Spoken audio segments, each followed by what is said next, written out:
welcome back to my channel. Kembali lagi di channelnya saya, Ais Abdurrahman. Nah, jangan lupa like, subscribe, dan komentar. Serta kalian tidak akan ketinggalan notifikasi jika kalian share ke teman-teman kalian. Nah, kali ini saya kedatangan nih teman saya, Muzakir, dari Perbankan Syariah. Seorang aktivis ya dari Perbankan Syariah. Wah, luar biasa, kita kedatangan bintang tamu ya. Bintang tamu yang sangat luar biasa, yang setiap hari ketemu sampai bosan ya. Iya, paling. Nah, di sini saya dan Mas Muzakir, saya ingin bertanya kepada Mas Muzakir nih, tentang 5 hukum komunikasi nih. 5 hukum komunikasi yaitu yang pertama adalah respect, empati, audible, terus clarity dan humble. Itu 5 ini sangat penting loh dalam komunikasi. Terutama respect juga, itu tentang rasa hormat. Nah, saya ingin penjelasan dari Mas Muzakir gimana sih? Ini kan tugasnya yaitu kita membedah tentang WIS tadi. WIS itu yang 5 tadi. Nah, salah satunya itu adalah respect. Nah, saya ingin bertanya kepada Mas Muzakir, gimana sih tanggapan Mas Muzakir kepada Muzakir nih tentang respect itu sendiri dalam berkomunikasi? Oke, jadi dalam komunikasi itu respect itu harus penting ya. Ketika kita menjadi salah satu nih pelaku daripada antara satu dan orang gitu ya. Nah, kita itu harus bisa menghormati. Karena Ali nanya saya, harus bisa menghormati Ali gitu ya. Saya harus, jadi kayak respect itu penting lah. Jadi biar ada bisa. Di dalam berkomunikasi itu rasa hormat itu perlu ya kita. Jadi rasa hormat itu perlu sekali. Karena kenapa? Karena ya orang bertanya kan harus jawab juga kan gitu ya. Iya, betul sekali. Kalau misal nanti kita bertanya tidak ada respect, ya itu orang juga kan nanti gimana? Ya gimana sih dengan dia aja nggak dengan saya. Nah, itu penting ya dalam berkomunikasi. Dan itu adalah dan itu tuh awal untuk setiap kita ingin berjalan kepada teman. Betul sekali. Ini respectnya perlu loh pemirsa di rumah. Kalau kita berbicara dengan orang, kita berbicara itu kita sudah berkomunikasi, sudah berinteraksi langsung. Tetapi bagaimana tata cara kita ketika kita berkomunikasi? Contohnya dengan respect tadi, itu kan yang seperti dikatakan Mas Muzakir, yaitu rasa hormat kita dalam kita berbicara dengan siapapun, maupun dia anak kecil sampai orang tua, kita harus punya rasa seperti itu, yaitu respect dengan orang lain. Nah, selanjutnya nih Muzakir, yaitu empati. Nah, gimana sih kalau dalam berkomunikasi ini melibatkan empati juga? Empati itu kan berarti rasa kita ya, entah itu dari rasa kepedulian kita, rasa dari pihak pertama gitu kan ya. Jadi kalau semisal kita dalam berkomunikasi tidak ada empati, itu kayak semacam saya nggak ada garam gitu. Ya, betul sekali. Nggak ada rasanya. Jadi kita bagaimana kita bisa menghidupkan dalam komunikasi tersebut adalah salah satunya itu seperti empati tersebut. Ya, Kita itu empati itu sangat penting juga karena kita ini kan hidupkan secara rasa ya. Rasa itu kan selalu timbul di setiap apapun kita di dalam komunikasi, dan ternyata empati ini begitu penting juga.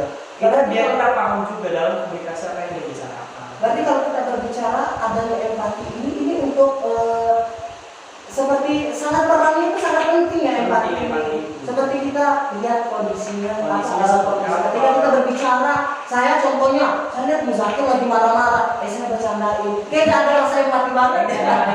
Dia lagi sedih, biar nanti saya beli lagi. Nah, dalam komunikasi juga penting nih guys. Apalagi kalau kita ini tidak bisa lepas dari yang namanya interaksi sosial dengan orang lain, dan dalam interaksi itu kita berkomunikasi. Gini aja kita saling berkomunikasi, sudah ada respectnya, terus empatinya ada. Nah, jadi komplit ya guys ya. Jadi empati itu lebih jelas lagi gimana Mas Muzakir, kita seperti tadi itu gimana ya? Kalau untuk empati itu sendiri tadi yang Mas Muzakir jelaskan. Ya, empati itu ya intinya kita kan yang namanya manusia kan berarti punya sesuatu yang spontan ya. Intinya rasa itu kan walaupun dalam diri kita dalam komunikasi pasti adalah rasa yang membuat kita tuh kayak ternyata sih ini harus lagi sedih itu seperti ini. Jadi kita harus tahu lah kondisinya seperti apa. Itu empati sangat penting sekali. Kalau misal kalau kita tidak punya empati ya kita bukannya berkomunikasi dengan baik malah jadi tidak baik pada si pelaku pertama. Zakir itu audible, yaitu ketika kita berbicara, pembicaraan kita harus jelas dan dapat dimengerti oleh orang lain. Itu harus penting. Terkadang kita berbicara ya, tapi tidak tahu apa isinya kan gitu. Betul. Kita berbicara misalkan kopi nih, ternyata kita malah bicara ke di luar selain kopi ternyata. Tapi gimana nih Mas Zakir? Saya kan punya teman, tapi temannya ini miskomunikasi. Jalan gitu bisa apa hello, Diam aja gitu kan. Dalam hati kok orangnya gini gitu. Ada yang paniknya kita. Ini kan nggak sesuai banget ya sama audible. Iya. Berbicaranya meskipun dia jawab, tapi jawabnya mulutnya karena rapat. Jadi nggak bisa didengar. Gimana nih Mas Zakir tangannya? Saya pusing kalau masalahnya seperti ini. Ya mungkin kita harus bisa menyikapi juga ya. Iya. Harus punya rasa juga. Intinya kita harus melihatlah teman kita tuh ya, teman kita yang diajak komunikasi itu ya harus tahu dulu ya. Mungkin kalau misalkan ada orang yang kita mau ngajak dia, ternyata orang itu seperti itu ya. Yang pertama-tama ya kita harus bertanya dulu dengan cara yang biasa ya. Dengan cara kita intinya. Kan cara orang berbeda-beda ya. Ada yang paling misal kayak, woi gimana kan gitu ya. Ada yang kayak gimana mas gitu ya. Mungkin mas mau bertanya gini kan gitu ya. Nah makanya saya paling takut ya kalau sapa lihat orang yang kita kan nggak lihat, tapi dia belum akrab dengan kita, tapi kita pengen nanya sesuatu. Ketika nanya dia orangnya yang sebenarnya, jadi mulutnya nggak jelas suaranya ngomong apa gitu. Jadi dalam hati kok orangnya seperti ini. Jadi ada rasa kayak minder sendiri gitu, mau lanjut ngomong nggak usah lah. Jadi seperti itu terputus ya komunikasi antara. Jadi kalau seperti itu coba aja Mas Ali bikin sesuatu yang memancing dia untuk berbicara, kayak mungkin misalkan nih misalkan orang ini dia lagi suka kayak semisal dia anak gamers nih, dia hanya ngobrol sama game aja. Coba deh Mas Ali bahas tentang game, mungkin dia akan tertarik kayak semisal Mas Ali kita ini recommended game yang terbaik itu apa ya gitu. Nah otomatis itu kan teman-teman kita saya ada pagi yang ya tanya di mana pasti karena di bidang dia pasti akan menjelaskan tentang recommended game yang terbaik gitu. Betul sekali. Itu yang saya was-waskan, yang saya takutkan ya Allah. Kok sampai segitunya ya. Makanya pentingnya komunikasi itu sangat penting di kehidupan masyarakat. Kalau nggak mau berinteraksi dengan orang yang hidup di hutan. Harus di hutan, hidup sendiri, itu makan sendiri, nggak perlu ada tetangga, atau hidupnya di kuburan aja. Tapi Tarzan juga lebih aman loh. Ya, bisa ngomong sama gajah, bahkan gajah aja tertarik sama Tarzan. Oke, yang selanjutnya nih Mas Zakir, yaitu clarity adalah kejelasan dari pesan itu sendiri. Iya, kejelasan. Jadi intinya ketika kita sudah jelas, ketika kita bisa respect, bisa empati, kita juga dengan berbicara dengan jelas. Nah, kita juga harus harus jelas kejelasan dalam berkomunikasi tersebut gitu. Ya. Jadi jangan terlalu absurd itulah. Berarti ketika kita berbicara, berarti harus ada AIO-nya itu jelas ya. Jelas sekali. AIO-nya jelas supaya orangnya seperti ini, orangnya paham gitu. Tapi kalau kita ngomongnya, orang kan pasti, orang ngomong apa gitu kan. Contohnya kayak nyanyi aja, nyanyinya lagunya bagus ya. Kayak lagunya Indonesia Raya, tapi kalau sekarang mendengar pasti kan orang ini ngomong apa, ini nyanyi apa baca mantra gitu. Baca mantra. Nah, jadi penting banget ya ternyata clarity ini di dalam ilmu komunikasi, di dalam komunikasi itu juga penting ya. Waduh, makanya kita sebagai orang-orang ya, kita ini semua ini adalah orang-orang komunikasi, tidak bisa lepas dari yang namanya komunikasi. Komunikasi itu selalu ada di dalam kehidupan. Nah nih Mas Zakir terakhir, yaitu adalah humble, yaitu rendah hati.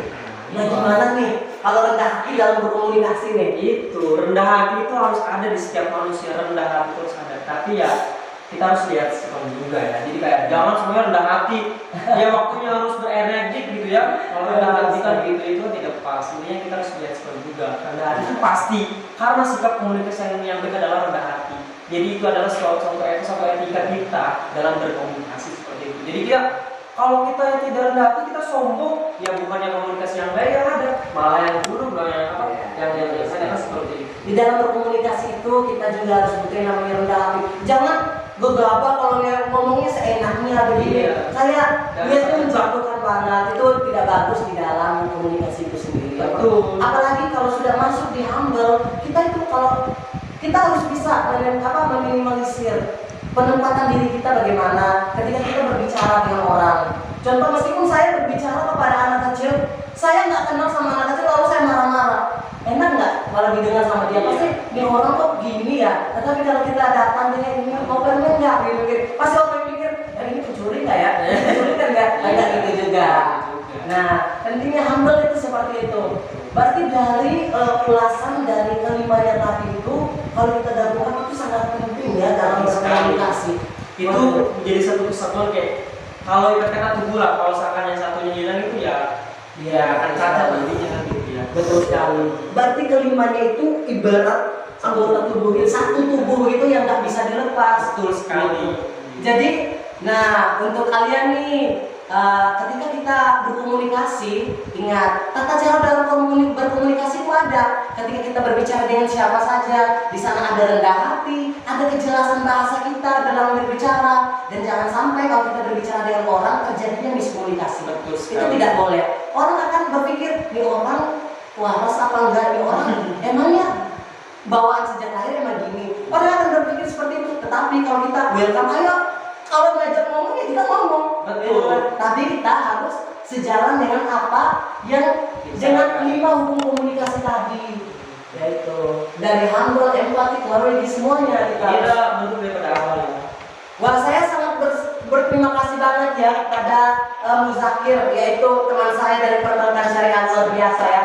Karena dari pemahaman yang saya dengar dari beliau sungguh yang luar biasa ya. Iya. Saking mungkin haus ya. Mulutnya typo ternyata guys. Sungguh luar biasa. Nah, saya sangat berterima kasih karena Mas Muzakir udah jauh-jauh dari Pondok Atas datang ke sini hanya untuk bantu menjelaskan saya tentang 5 hukum komunikasi itu tadi, sangat luar biasa. Gimana Mas Muzakir, sehat nggak? Alhamdulillah sehat. Sehat, alhamdulillah. Oke guys, mungkin hanya itu yang saya bisa sampaikan tentang 5 hukum komunikasi tadi. Dan satu pesan saya, ketika kita berkomunikasi dengan siapa saja, ingat apa yang harus kita bicarakan dan kejelasan yang kita berbicara dengan apa dalam berbicara. Terus rasa penghormatan kita ketika kita berbicara dengan orang lain itu sangat penting dalam komunikasi. Mungkin hanya itu ya yang bisa kita simpulkan, kita sampaikan hari ini ya. Berhubung sekarang sudah masuk waktu maghrib ya. Sekalian saya tutup acaranya. Oke guys, terima kasih sudah mengikuti saya. Dan sekali lagi jangan lupa like, subscribe dan penting banget itu. Dan jangan lupa share ke teman-teman kalian juga, agar mereka juga saling belajar. Oh ternyata begini ya kalau kita berkomunikasi. Ternyata komunikasi itu nggak seenaknya gini. Ternyata ada caranya, ada hukumnya, ada etikanya seperti itu. Oke, sekali lagi saya ucapkan terima kasih kepada pemirsa yang di rumah yang sedang nonton ya. Oke, terima kasih banget. Sampai ketemu di channel selanjutnya ya. Oke, dari saya Israel Ali dan Muhammad